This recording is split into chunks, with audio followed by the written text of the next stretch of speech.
Hi friends, 2024ನೇ ಸಾಲಿನಲ್ಲಿ ಭಾರತದಲ್ಲಿ ಬೆಳೆದ ಮೆಣಸಿನಕಾಯಿ ಯಾವ ಯಾವ ದೇಶಗಳಿಗೆ ಎಕ್ಸ್ಪೋರ್ಟ್ ಆಗ್ತಾ ಇದೆ ಮತ್ತು ಯಾವ ದೇಶಕ್ಕೆ ಹೆಚ್ಚಾಗಿ ನಮ್ಮ ಮಿರ್ಚಿ ಎಕ್ಸ್ಪೋರ್ಟ್ ಆದರೆ ಬೆಲೆ ಏರಿಕೆ ಆಗುವ ಸಾಧ್ಯತೆ ಇದೆ. 2023ನೇ ಸಾಲಿನಲ್ಲಿ ಮೆಣಸಿನಕಾಯಿ ಬೆಲೆ ಹೆಚ್ಚಾಗಿ ಇರಲು ಯಾವ ದೇಶಗಳಿಗೆ ಎಕ್ಸ್ಪೋರ್ಟ್ ಆಗ್ತಾ ಇತ್ತು ಮತ್ತು ಎಷ್ಟು ಪ್ರಮಾಣದಲ್ಲಿ ಎಕ್ಸ್ಪೋರ್ಟ್ ಆಗ್ತಾ ಇತ್ತು ಮತ್ತು 2024ರಲ್ಲಿ ಎಂದಿನಿಂದ ಎಕ್ಸ್ಪೋರ್ಟ್ ಸ್ಟಾರ್ಟ್ ಆಗುತ್ತೆ ಅಂತ ಒಂದಿಷ್ಟು ಮಾಹಿತಿಯನ್ನು ನೋಡೋಣ. ಫ್ರೆಂಡ್ಸ್, ಯಾರಾದರೂ ನಮ್ಮ ಚಾನಲ್ ಹೊಸದಾಗಿ ನೋಡ್ತಾ ಇದ್ದರೆ ದಯವಿಟ್ಟು ಸಬ್ಸ್ಕ್ರೈಬ್ ಮಾಡಿ, ಪಕ್ಕದಲ್ಲಿರೋ ಬೆಲ್ ಐಕನ್ ಕ್ಲಿಕ್ ಮಾಡಿ, ಹಾಗೆ ವಿಡಿಯೋಗೆ ಒಂದು ಲೈಕ್ ಮಾಡಿ, ಹಾಗೆ ವಿಡಿಯೋವನ್ನು ಶೇರ್ ಮಾಡಿ. ಫ್ರೆಂಡ್ಸ್, ಭಾರತದಲ್ಲಿ ಬೆಳೆದ ಮೆಣಸಿನಕಾಯಿ 2024ರಲ್ಲಿ ಹೆಚ್ಚಾಗಿ ಎಕ್ಸ್ಪೋರ್ಟ್ ಆಗ್ತಾ ಇರೋದು ಶ್ರೀಲಂಕಾ, ಬಾಂಗ್ಲಾದೇಶ, ನೇಪಾಳ ಮತ್ತು ಥೈಲ್ಯಾಂಡ್ ಅಂತಹ ಚಿಕ್ಕ ದೇಶಗಳಿಗೆ. ಹಾಗೆ ಯುರೋಪ್ ದೇಶಗಳಿಗೆ ಖಾರದ ಪುಡಿ ಎಕ್ಸ್ಪೋರ್ಟ್ ಆಗ್ತಾ ಇತ್ತು. ಆದರೆ ಈಗ ಎಕ್ಸ್ಪೋರ್ಟ್ ಸ್ಟಾಪ್ ಆಗಿದೆ. ಏಕೆಂದರೆ ಎಕ್ಸ್ಪೋರ್ಟ್ ಮಾಡಿದ ಖಾರದ ಪುಡಿಯಲ್ಲಿ ಕೆಂಪು ಕಲರ್, ರೆಡ್ ಕಲರ್ ಪತ್ತೆ ಆಗಿರೋದು. ಇನ್ನು ಶ್ರೀಲಂಕಾ, ಬಾಂಗ್ಲಾದೇಶ, ನೇಪಾಳ ಮತ್ತು ಥೈಲ್ಯಾಂಡ್ನಂತಹ ಚಿಕ್ಕ ದೇಶಗಳಿಗೆ ಮೆಣಸಿನಕಾಯಿ ಎಕ್ಸ್ಪೋರ್ಟ್ ಆಗೋದ್ರಿಂದ ಬೆಲೆಯಲ್ಲಿ ಯಾವುದೇ ಏರಿಕೆ ಕಾಣುವುದಿಲ್ಲ ಮತ್ತು ಸಾಧಾರಣ ಬೆಲೆಗಳೇ ಇರುತ್ತವೆ. ಭಾರತದ ಅತಿದೊಡ್ಡ ಮೆಣಸಿನಕಾಯಿ ಖರೀದಿದಾರ ದೇಶವಾದ ಚೈನಾಗೆ 2023 ನವೆಂಬರ್ ಡಿಸೆಂಬರ್ನಲ್ಲಿ ಎಕ್ಸ್ಪೋರ್ಟ್ ಇತ್ತು. ಆದರೆ 2024ರಲ್ಲಿ ಚೈನಾಗೆ ಯಾವುದೇ ರೀತಿಯ ಎಕ್ಸ್ಪೋರ್ಟ್ ಆಗಿಲ್ಲ.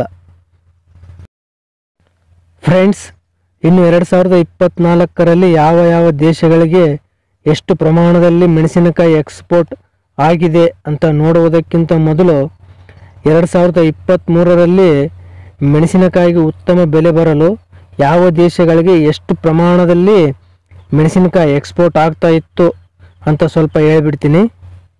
ಫ್ರೆಂಡ್ಸ್, 2023ರಲ್ಲಿ ಉತ್ತಮ ಮಳೆಯಾಗಿ ಭಾರತದಲ್ಲಿ ಉತ್ತಮ ಮೆಣಸಿನಕಾಯಿ ಬೆಳೆ ಬಂದು ಉತ್ತಮ ಕ್ವಾಲಿಟಿ ಕಾಯಿ ಬಂದಿರೋದ್ರಿಂದ ಭಾರತದಿಂದ 2023ರಲ್ಲಿ ಏಪ್ರಿಲ್ ಜೂನ್ ತಿಂಗಳಲ್ಲಿ ಬೇರೆ ಬೇರೆ ದೇಶಗಳಿಗೆ 1,36,527 ಟನ್ ಮೆಣಸಿನಕಾಯಿ ಎಕ್ಸ್ಪೋರ್ಟ್ ಆಗಿ 3,032 ಕೋಟಿ ಆದಾಯ ಬಂದಿತ್ತು. ಅದೇ ರೀತಿ 2023ರ ಆರ್ಥಿಕ ವರ್ಷದಲ್ಲಿ 5,16,185 ಟನ್ ಮೆಣಸಿನಕಾಯಿ ಎಕ್ಸ್ಪೋರ್ಟ್ ಆಗಿ ಬರೋಬ್ಬರಿ 10,496 ಕೋಟಿ ಆದಾಯ ಬಂದಿತ್ತು. ಇದರಲ್ಲಿ ಚೈನಾಗೆ 45%, ಬಾಂಗ್ಲಾದೇಶಿಗೆ 12%, ಥೈಲ್ಯಾಂಡಿಗೆ 25%, ಹಾಗೆ ಶ್ರೀಲಂಕಾಗೆ 10% ಮತ್ತು ನೇಪಾಳಿಗೆ 8% ಮೆಣಸಿನಕಾಯಿ ಎಕ್ಸ್ಪೋರ್ಟ್ ಆಗಿತ್ತು. ಮತ್ತು ಚೈನಾಗೆ ಅತ್ಯಧಿಕವಾಗಿ ಎಕ್ಸ್ಪೋರ್ಟ್ ಆದ ಕಾರಣ 2023ರಲ್ಲಿ ಮೆಣಸಿನಕಾಯಿಗೆ ಉತ್ತಮ ಬೇಡಿಕೆ ಇತ್ತು ಮತ್ತು ಒಳ್ಳೆಯ ಬೆಲೆ ಕೂಡ ಸಿಕ್ತು. ಇನ್ನು 2024ರಲ್ಲಿ ನೋಡೋದಾದರೆ ಕೇವಲ 1,20,180 ಟನ್ ಮೆಣಸಿನಕಾಯಿ ಮಾತ್ರ ಎಕ್ಸ್ಪೋರ್ಟ್ ಆಗಿರೋದು.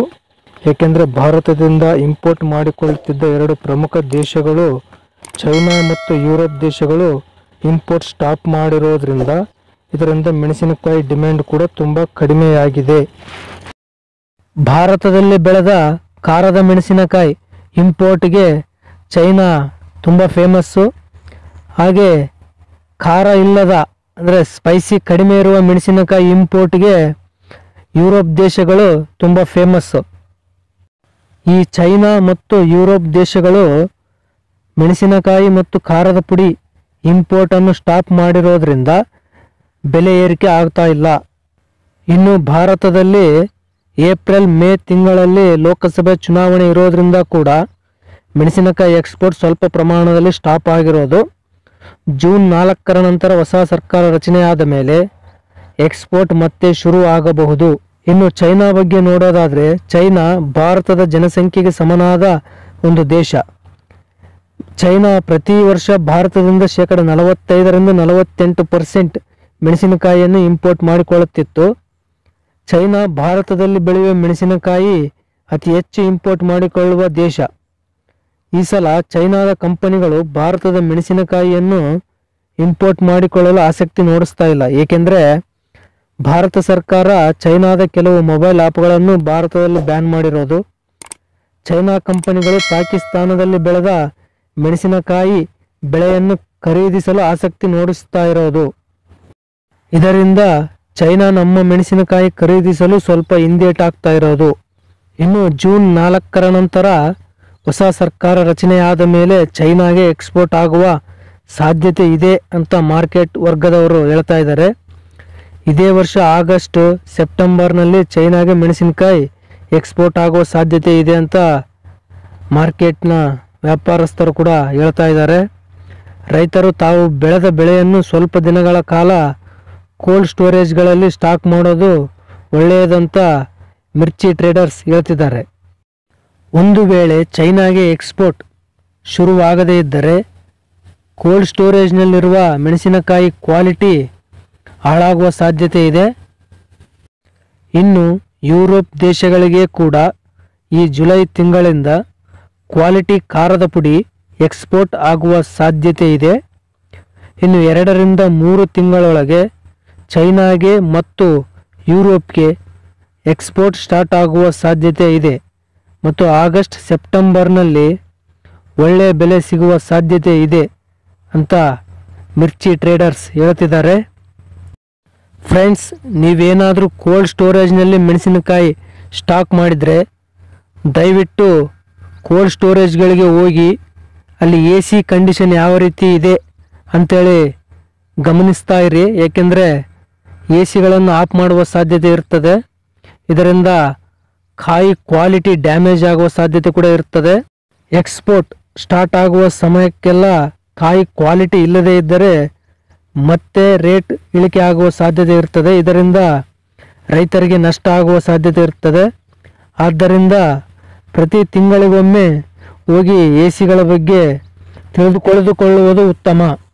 ಚೈನಾ ಮತ್ತು ಯುರೋಪ್ ದೇಶಗಳಿಗೆ ಇದೇ ಆಗಸ್ಟ್ ಮತ್ತು ಸೆಪ್ಟೆಂಬರ್ ತಿಂಗಳುಗಳಲ್ಲಿ ಮೆಣಸಿನಕಾಯಿ ಎಕ್ಸ್ಪೋರ್ಟ್ ಆಗುವ ಸಾಧ್ಯತೆ ಇದೆ. ಇದರಿಂದ ಮೆಣಸಿನಕಾಯಿ ಬೆಲೆ ಏರಿಕೆ ಆಗಬಹುದು. ಫ್ರೆಂಡ್ಸ್, ಇನ್ನು ಮೆಣಸಿನಕಾಯಿ ಕ್ವಾಲಿಟಿ ಮೇಂಟೈನ್ ಮಾಡೋದನ್ನು ದಯವಿಟ್ಟು ಮರಿಬೇಡಿ. ಇದು ಫ್ರೆಂಡ್ಸ್, ಚೈನಾ ಮತ್ತು ಯುರೋಪ್ ದೇಶಗಳಿಗೆ ಮೆಣಸಿನಕಾಯಿ ಎಕ್ಸ್ಪೋರ್ಟ್ ಆಗುವ ಬಗ್ಗೆ ಇರುವ ಮಾಹಿತಿ. ಫ್ರೆಂಡ್ಸ್, ಈ ಕಂಟೆಂಟು ನಿಮಗೆ ಇಷ್ಟವಾದಲ್ಲಿ ಈ ವಿಡಿಯೋಗೆ ಒಂದು ಲೈಕ್ ಮಾಡಿ, ಹಾಗೆ ಇನ್ಫಾರ್ಮೇಷನ್ ಹೆಚ್ಚು ಜನಕ್ಕೆ ಶೇರ್ ಮಾಡಿ. ಹಾಗೆ ಯಾರಾದರೂ ಹೊಸದಾಗಿ ನಮ್ಮ ವಿಡಿಯೋ ನೋಡ್ತಾ ಇದ್ದರೆ ನಮ್ಮ ಚಾನಲ್ ಸಬ್ಸ್ಕ್ರೈಬ್ ಮಾಡಿ, ಹಾಗೆ ಪಕ್ಕದಲ್ಲಿರೋ ಬೆಲ್ ಐಕನ್ ಕ್ಲಿಕ್ ಮಾಡಿ. Thanks for watching.